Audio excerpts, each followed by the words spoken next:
that was easy. So what does that say? No. Yes, you do. No. Yeah. No. I don't believe you. I think you know what it says. You just don't want to show off and show how smart you are. There once was a noble woman who had fallen on hard times. Right.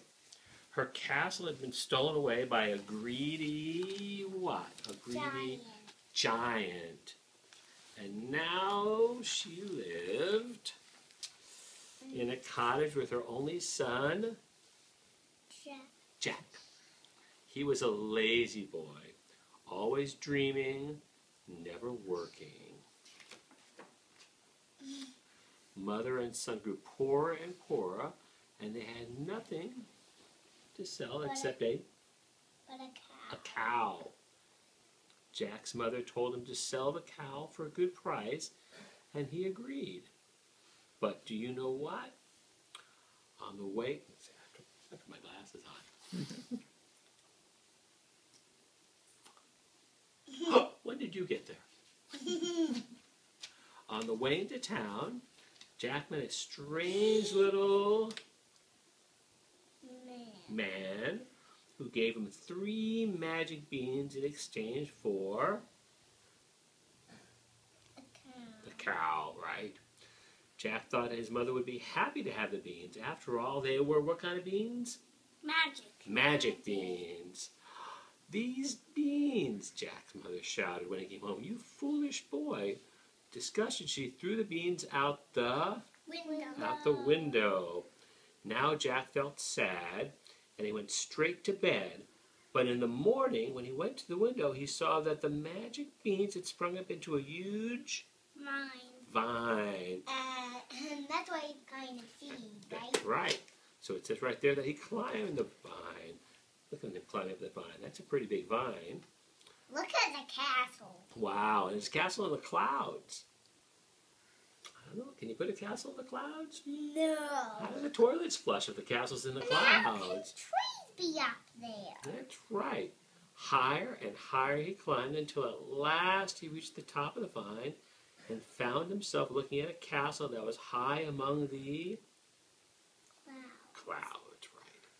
Jack didn't know it, but this was the very castle that had been stolen from his mother when he was just a baby. Right.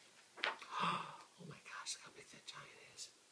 When Jack got there, he knocked. A giant woman answered the door. And after taking one look at him, she said, "Please, please run away. My husband is a cruel giant."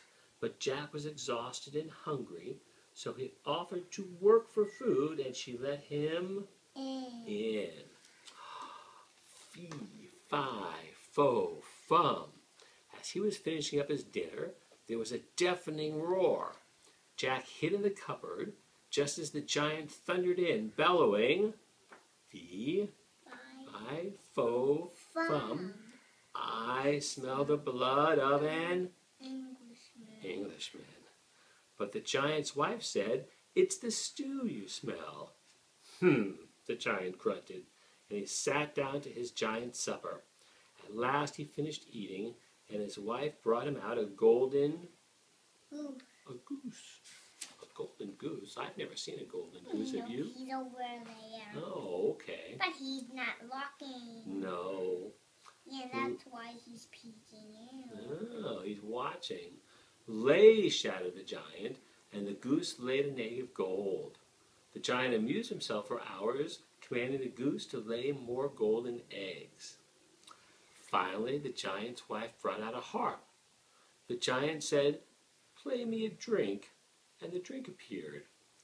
"Play me a pillow," and a pillow appeared.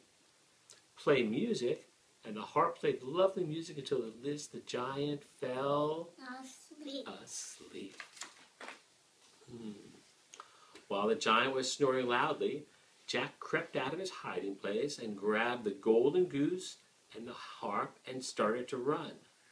But the harp twisted in Jack's hands and started chiming, "Master, master." Jack held tight to the goose and the harp and ran to the beanstalk as fast as he could go. But the harp's cries woke the giant. His feet shook the ground as he chased them.